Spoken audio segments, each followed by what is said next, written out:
Elle est partie d'Abidjan pour s'arrêter en Zianoua. Ensuite, elle a repris sa marche majestueuse vers Yamoussoukro, puis atteint Tébissou. Le président de la République l'avait dit, elle est aux portes de Bouaké. Nous procéderons dans quelques jours, je dirais avant la fin de ce mois, à l'inauguration de la section Tébissou-Bouaké de l'autoroute du Nord. Elle est belle. Vue du ciel, elle est encore plus. Elle sera ouverte bientôt le 24 août 2023, dans quelques jours, à la circulation. Du côté du ministère de l'Équipement et de l'Entretien routier, tout est mis en œuvre pour que ce jour soit inoubliable. Donc le ministre nous a envoyé ici. Vous venez d'abord regarder un peu le site à aménager pour accueillir la cérémonie. Donc c'est pour préparer en tout cas l'ouverture prochaine de l'autoroute, la section Tébissou-Bouaké. Les préparatifs se déroulent à tous les niveaux.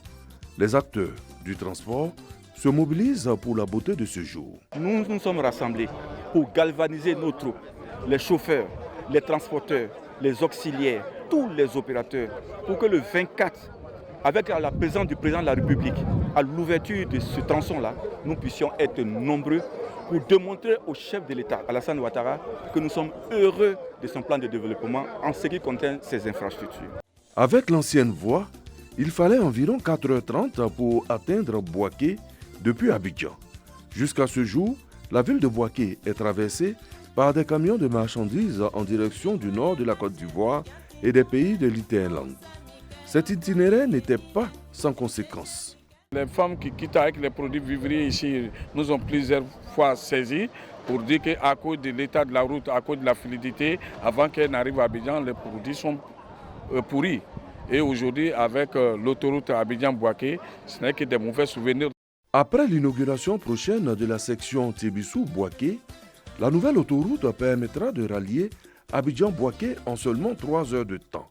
C'est un ouf de soulagement pour nous.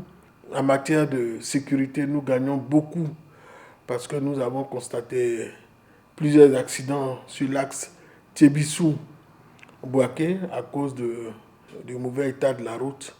Je pense qu'en matière d'accidents, cela va baisser considérablement. Sur le plan économique, c'est les camions, c'est des transports, des marchandises qui vont amoindrir leur temps de parcours sur la route.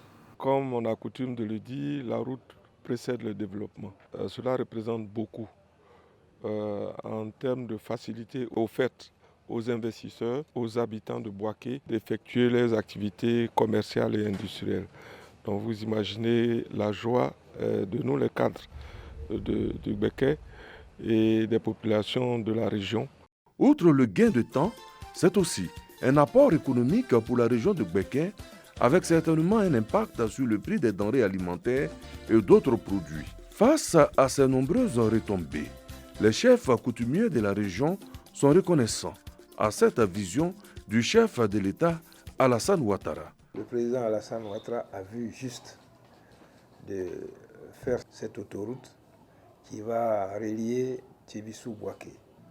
Tous les chefs seront présents. Nous allons lui manifester notre reconnaissance. L'idée du gain de temps et les conditions de confort réjouissent déjà les populations. Cette autoroute va permettre de découvrir d'autres villages qui, depuis Belle-Lurette, étaient enclavés. C'est une fierté pour nous parce qu'avec l'autoroute de contournement, lorsque les gros camions quitteront le nord, ne traverseront plus la voie principale. Les gros camions vont passer directement ici, ils se rendent juste à Tébissou. On remercie le président de la République pour avoir nous offert tel modèle de route. Cette autoroute comprend une voie rapide à l'entrée de la ville de Bouaké.